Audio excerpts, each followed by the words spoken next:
Нұрсұлтан Назарбаевтың немересі Дариға Назарбаеваның ұлы Айсұлтан Рахат өзінің ислам дініне қарсы екендігін өзінің жеке парақшасында мәлімдеді. Көпшілікке мәлім болғандай, оның соңғы кездері жеке парақшасында жазып жүрген посттары үлкен күмәндар тудырып жүр. Пікір қалдырушылардың айтуынша, мұндай мәлімдемелер жасалуының есірткіні өте көп мөлшерде қабылдағаны әсер еткен деседі.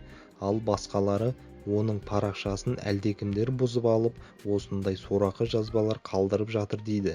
Айсұлтан өзінің жазбасында Ресей президенті Путинмен кездескісі келетіні жайында да жазған. Жазбада басқа да сұмдық жағдайларды жазып, жұрттың мазасын кетірген. Бұл жағдай неліктен орын алып жатыр? Бұл жазбалар кімдер үшін пайдалы? Видео астына өз пікірлеріңізді жазып қалдырыңыздар. Сіздердің пікірлеріңіз өте маңызды.